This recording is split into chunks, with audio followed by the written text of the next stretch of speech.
If your country is looking for a new finance minister, Max Kaiser might be your guy. He has a simple yet effective way to solve not just Venezuela's, but any financial crises. This week surged to a 2-month high of 8.4K after the promise of an ETF approval was dangled in front of the market. But the Winklevi were rejected for a second time, resulting in a market correction below 8K. However, a public dissent followed swiftly from the only commissioner to side with the twins. So do not despair, hodlers. There are other ETFs awaiting SEC approval and other catalysts that could propel the market, like the impending US-China trade war, rising currency rates, and the MasterCard patent. Be brave, hodl on. Here's your weekly Hodler's Digest. Back in the day, the space was occupied by anarchists and true believers who would have died for a truly decentralized currency. But lately, some seem to have lost sight of Satoshi's original dream. Like Coinbase. Coinbase set up a political action committee, an organization that takes donations for a targeted political influence, which is completely against the ethos of Bitcoin. It is meant to bypass intermediaries, not bolster them. Last week, it was revealed that the Winklevi donated $100,000 to Governor Andrew Cuomo's re-election campaign, just 1 month before Gemini was approved to operate in NYC. News of an ETF approval propelled Bitcoin skyward, but political donations and PACs may be a step too far, a step towards centralization. Bitcoin breached $8,000 this week.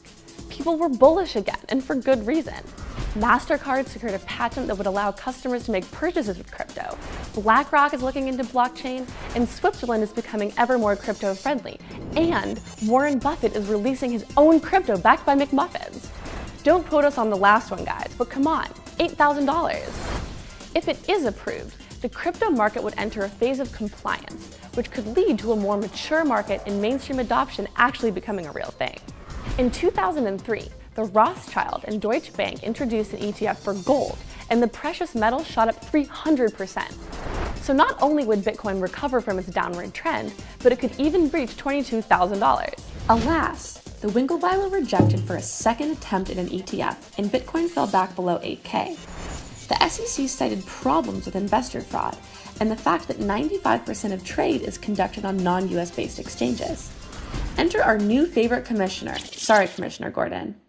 Hester Pierce, the only commissioner to vote in favor of the Winklevi bid, published an official dissent against the SEC's decision to reject the ETF. She believes it was a step in the wrong direction for 3 reasons. 1.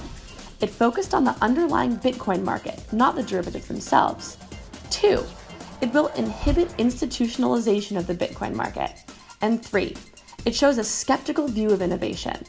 Thanks for answering the Bitcoin signal, Commissioner Pierce. Also, several ETFs are still awaiting approval, so the dream is far from dead, guys. Hodl on for dear life. Iran has confirmed it will press ahead with its own state-issued cryptocurrency to circumvent incoming US sanctions. While the technical details remain a mystery, a national encrypted key for the domestic banking system is expected within just 3 months, following ironing out of some of the problems.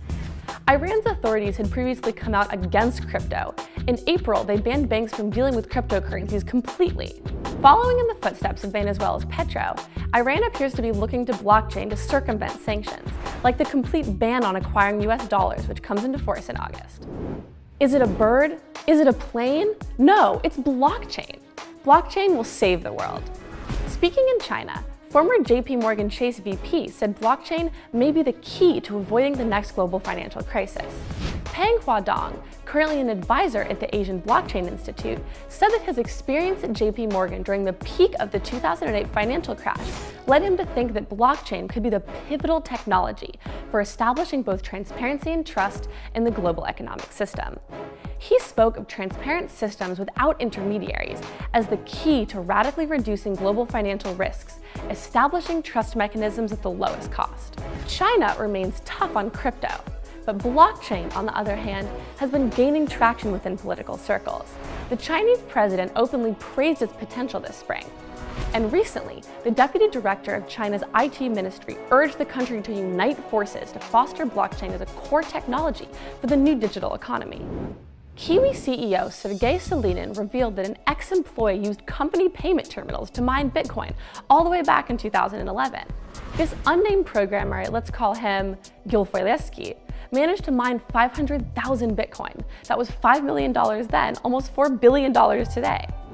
Kiwi detected their employees' mining operation after noticing the increased electricity usage of the terminals at night. Upon being discovered, Gilfoyleski refused to give up his fortune and immediately resigned. American or Russian, Guilfoyle never gave in to the man.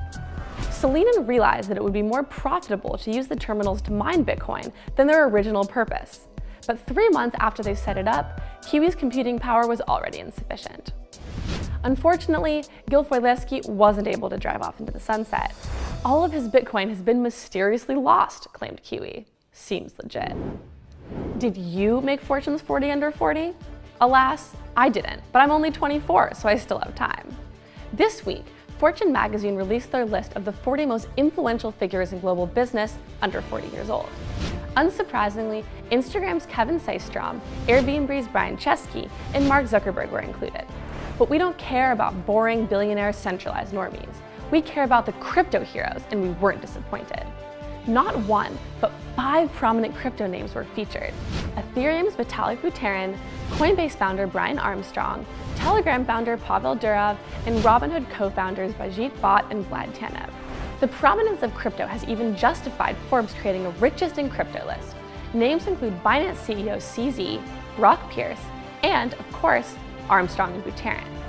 It might be a step down for Vitalik to be featured alongside world leaders, but all crypto publicity is good publicity, right? Like for OMG approval if the SEC approves an ETF. Like, hodl, and subscribe for WTF approval if the SEC keeps rejecting ETFs.